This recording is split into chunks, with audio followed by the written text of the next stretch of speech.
What it do, top two? It's your host with the most, Jamal, man. We back at it again with another episode. We on episode 4, y'all. Episode 4, man. Can't tell y'all I'm still grinding, still striving to be the best I can be in this podcast stuff. So, once again, I appreciate everybody's support.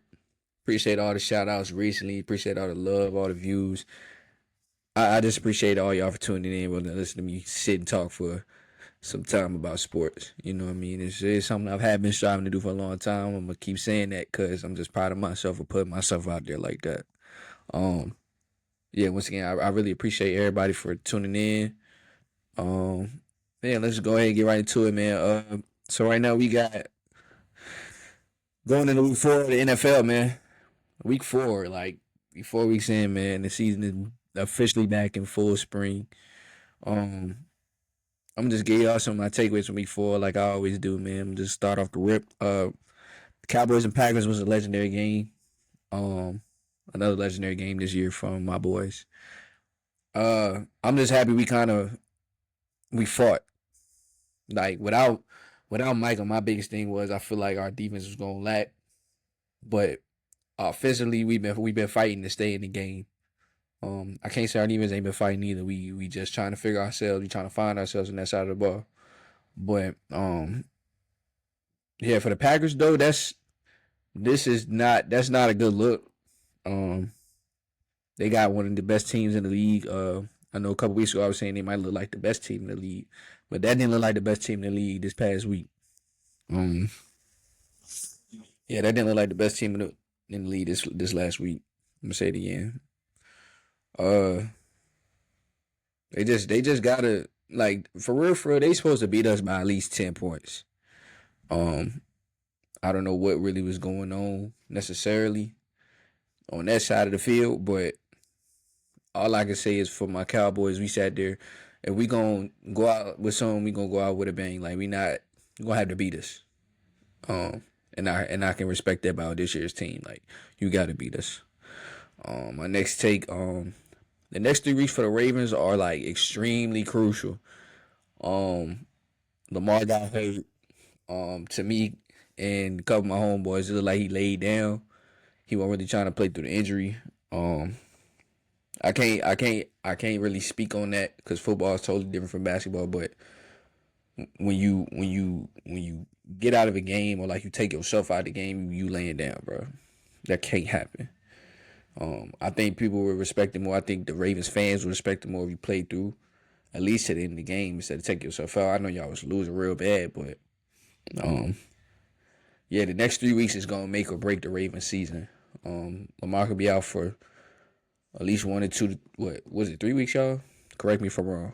I believe it's 3 weeks. Um, so the next 3 weeks is really a big couple weeks for the Ravens. They gonna make this Super Bowl run. Like this is supposed to be their year. Like we honestly we all just waiting on Lamar to get over the hump. Let's be honest. Um, but the next 3 weeks are make or break for their season. Like what they can be in the playoffs, if they gonna make it to the playoffs, like anything like that. They're 1-3. So um and Lamar's hurt. So now it's the time to start thinking like, oh shoot, I don't know what the Ravens gonna be on. Like I don't know how the season gonna end, but yeah, the next 3 weeks are crucial. Kansas City is balling right now. Um, ain't too much I could say wrong about them this week, y'all. Ain't too much I could say bad about them this week. I'm going to my next take. The Chargers. They'll be okay, but that was a real bad loss versus the Giants. Um, they'll come back, regroup. They record not bad, first loss of the season, but they'll come back, regroup. I feel like the Chargers still gonna make some noise in the AFC West. Um, but speaking on the Giants, though, last week there was a lot of this past week it was a lot of and the week before, y'all. Excuse me. There was a lot of talk about this Russell Wilson situation. I feel like a lot of footballs analysts and stuff like that are getting on him now because they got the opportunity to. and it really wasn't an opportunity to present himself like to talk about him like that.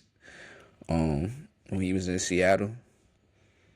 I mean, it's been going on since he got to Denver and then went to Pittsburgh and stuff like that. But um,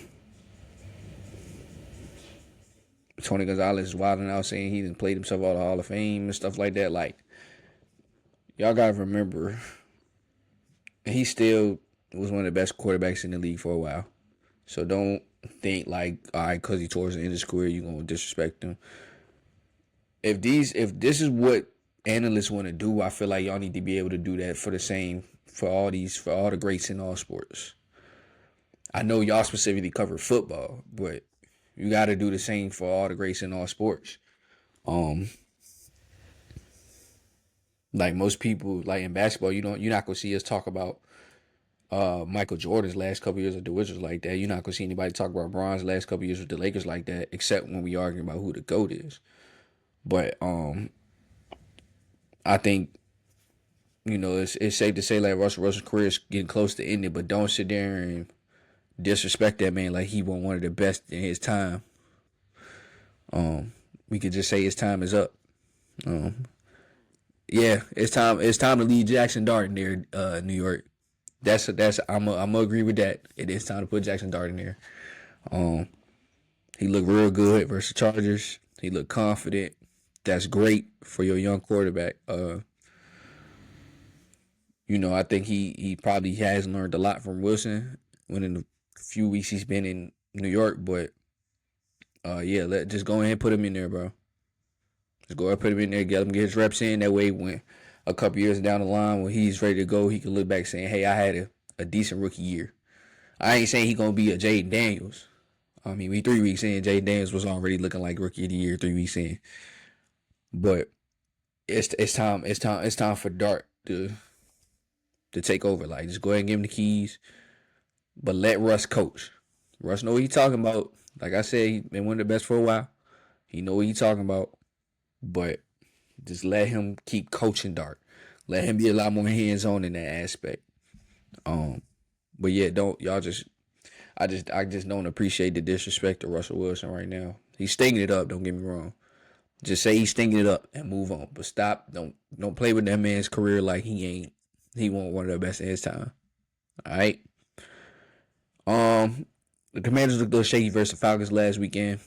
I mean, JD wasn't playing, so I mean, you kind of expect them to lose, but I think they'll be okay.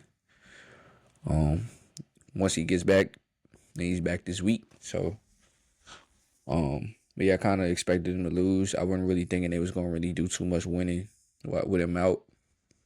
Mariota's been a great backup, a solid player in the league for a long time. So, they just went to Atlanta and lost, and they didn't lose really bad, but yeah, I think they'll bounce back once JD get back.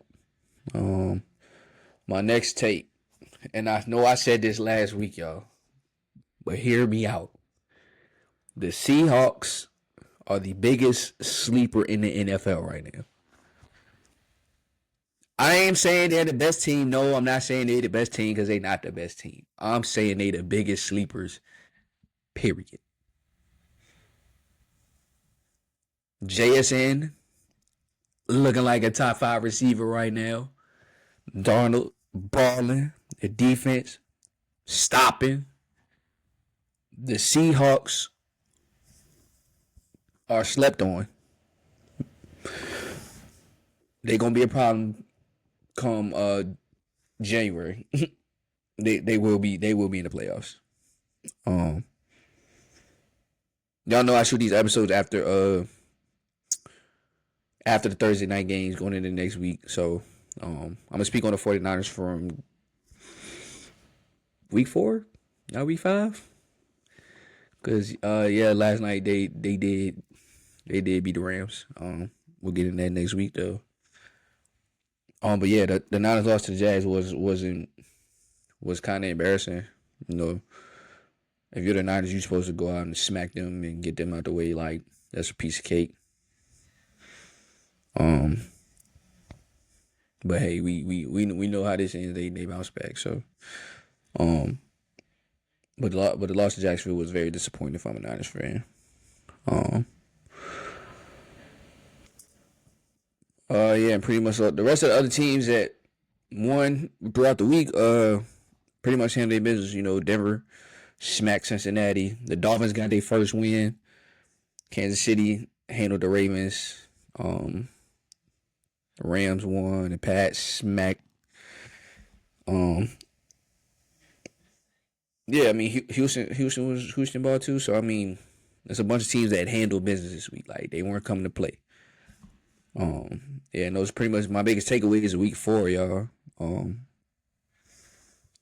know it's next. I'm going into my top 5 teams for the week. My top 5 from week 4 going into week 5, y'all. Um, at 5, my list's a little off. So at 5, I'm gonna go to Rams. Yeah, the Rams are in there again this week. At 5 still. Um, my 4 spot. My 4 spot, I'm gonna put Detroit in the 4. I'm gonna put the Lions at 4. Not really worried about them. They still one of the best teams in the league. 3, I gotta put Kansas City right there. Kansas City's 3. At the 2 spot, I got Philly. I mean, that's kind of self-explanatory. And then at the 1 spot, I got the Bills. Watch out. Just watch out for Buffalo. All right, y'all. With that concluding the top 5, we gonna go into the picks for next week. I got a lot of backlash within the last week about my picks. I ain't saying bet on these games, y'all. I'm not saying put your money where my mouth is, bro. No, absolutely not. Because I don't even gamble. So this is not from a bettor's perspective. This is from somebody who just watched the game making predictions. All right. So yeah, week 5. You know, the Rams and Niners just concluded. With a game, I am going to touch more on that next week, like I said. So 9:30 in the morning on Sunday, the Vikings and Browns. I think that's a chance for either. That could go either way, so I can't really pick. But just for the sake, I'm gonna go Vikings. My boys and the Jets, man. I'm taking my boys. It's an easy dub for us. Giants and Saints. Give me the Giants, man. I just think they got a momentum swing going in from the last week, so give me the Giants. Raiders and Colts. I'm gonna go Indianapolis. Give me Indy. Dolphins Panthers. The Dolphins will get their second win this week. What's the next game? What's the next game? Broncos and Eagles. That's gonna be a good game.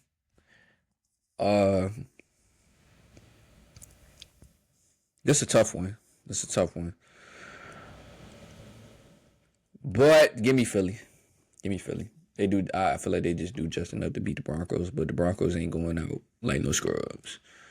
Texans and Ravens. Everybody in Baltimore is hurt. Give me the Texans. Titans Cardinals. I'm going Arizona. Bucks Seahawks is a good game this week too. I ain't really touched too much on Tampa Bay in my takeaways, but y'all know how I feel about the Bucks. The Bucks are a sleeper too. Like I feel like this game right here is a battle of the sleepers, especially in the NFC. I'm gonna go Seattle. I'm gonna go Seattle, bro. Lions Bengals. Turf Toe Joe is out, so we going with Detroit easily. Commanders Chargers, another good game. JD's back. I think the Chargers will bounce back and get the Commanders this week until JD get his footing. Pats Bills, that's the Bills, easy. Chiefs and Jags on Monday night. Y'all know how that's going. I mean, Kansas City, man. But yeah, that's gonna conclude the NFL this week, y'all. Gonna go right into the NBA. Yeah, man.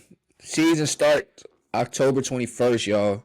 The NBA season kicks off October 21st. I know the new TV deal is kicking in, so it's no TNT and all that stuff. We got NBC, still ESPN, ABC, Prime, I mean, it's a different era within the consuming of basketball.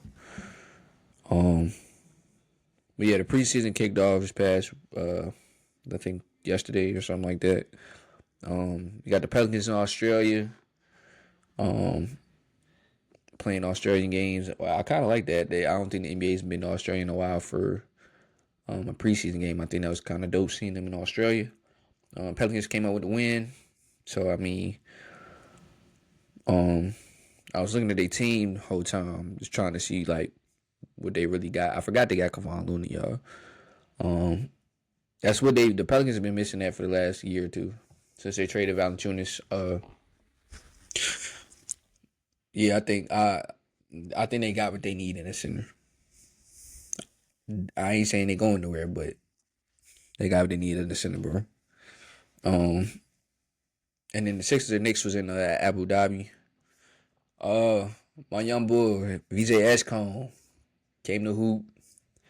It's preseason though. I can't take it too serious, but I feel like um I need him to like chill out because ain't nobody taking the preseason serious, homie. Like it's a it's your first bump in the league for real since summer league. So um yeah, just take your time with it. Don't do too much. Don't get yourself hurt before you even start your real career for real. Um, but yeah, so preseason just kicked off, y'all. That means you just get close to the season. October 21st. I'm ready. It's we're back in full swing. NFL and NBA crossing over, so it's always something to do, something to watch. Yeah. And then lastly, y'all, for the NBA for this week, um, is Kuminga signing with the Warriors. He just re-signed with the Warriors on a 2 year. I mean a 1 year. No, it's 2 years. Team option for the second year for 48 mil for the Warriors. Um, I honestly don't think the Warriors really want him there, but I think they would prefer to have him than not to at the moment. Um, but yeah, I'm glad they can come to an agreement and get that out the way. It's one thing I did want to talk about this week, and I know the WNBA season is about to come to an end. Matter of fact, the Mercury and the Aces are playing right now in Game 1 of the finals.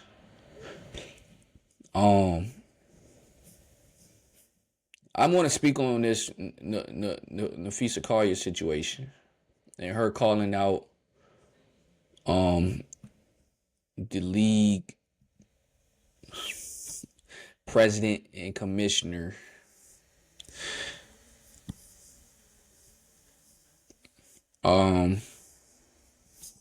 Miss Cathy, I just want to say to you, you're in a position of power, and you're very wrong for speaking to this young lady like that. And y'all, I just want to let y'all know she said to Napheesa that Caitlin Clark and Angel Reese. Let me find the article because I want to make sure I get this right because this is a touchy subject, and I was very disgusted by what I heard said. And this is a side thing, y'all. I didn't really prepare nothing to like really talk about. Um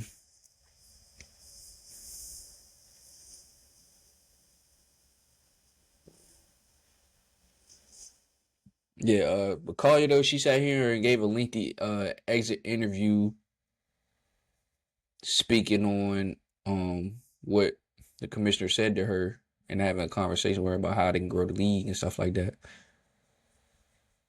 She said something crazy like I want to find a quote, y'all. So just bear with me. I'm kind of talking in circles because I really want to find a quote, and I'm just sitting here trying to find it.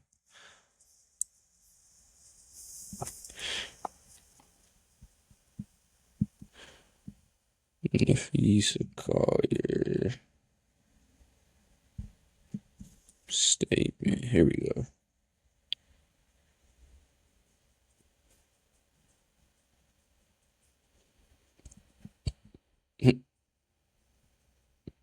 The war, Napheesa Collier lost against Cathy Engelbert was a long time coming. Okay.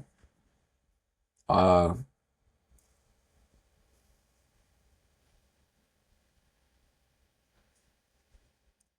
okay. All right. Here go one of the quotes.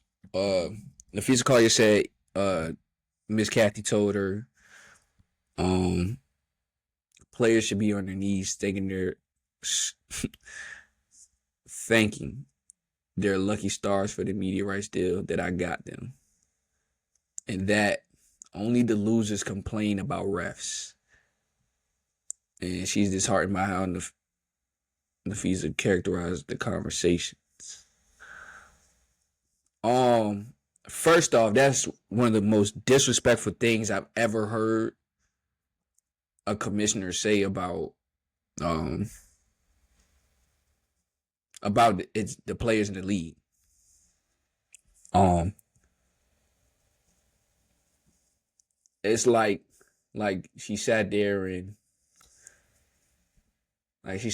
laughed about it. Basically, like, yeah, I did this for y'all. You better be grateful. You know that sound like respectfully, it sounds like a slave master. And with all due respect, I don't think that's really how you want the league to be perceived, especially when your league is growing. And it ain't because of you, commissioner. It's really not because of you. You just a person with the power to help build that's making these deals. That's it. Without if your players decide not to play, then you can't do that. Like you have no leverage. Um, that was just very. I can't. I really can't gather the words, y'all. It was so nasty to me that I had to speak on it, and I really didn't want to speak on. I wasn't ready to speak on the WNBA just yet because the season's about to end, so I really wanted to wait until, um, when I had a full season to be able to talk about WNBA and stuff like that. Um, but I just can't. That's embarrassing. It's disrespectful. It's like it just sounds like you a slave master or something. Like, and when I say that, I mean that. I just don't like. I don't think Napheesa probably is lying. I couldn't tell you she's lying. I wasn't there. But I know if she wrote a statement and is criticizing you, is more to it. But honestly, I kind of agree with what Stephen A. Smith said the other day about it. Like, you probably need to shut up and resign or give it to somebody else because that's not how these players who've been fighting for so long, who's has Angel Reese and Caitlin Clark and all that stuff, bringing in a lot of more eyes to the league and stuff like that. And you just sitting here disrespecting both of them and everybody else in the league because you got the keys. And I kind of think that this might be what the league needs to grow it even more. But you should not be a part of that. And I'm coming at you hard because it was I I can't tell you how as a fan of women's basketball, as somebody who's been watching the WNBA since I was a kid, I cannot believe that you had the audacity to say that.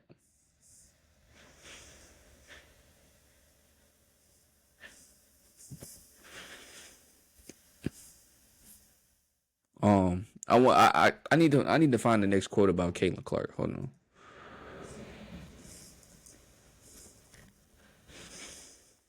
Cause long story short, y'all, she went in about how their conversation went, and she said something like Caitlyn and them were only gonna get paid millions outside of the game because of this, that, and the third. Y'all go look it up for yourself. Go listen to it. Um, but yeah, I just had to say that because man, I've never felt so in awe, something like that. Like it's embarrassing to the league. It's embarrassing to the players.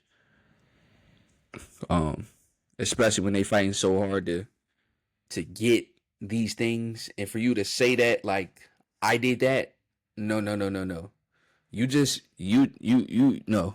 You didn't have your leverage. Your leverage is the players, and you saying that it just is disgusting. I'm stuttering because I can't wrap my mind around it.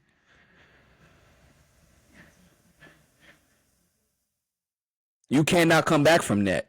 Like this girl wrote a statement and blasted you on her exit interview after losing in the playoffs. It ain't got nothing to do with it had to be a long time coming though.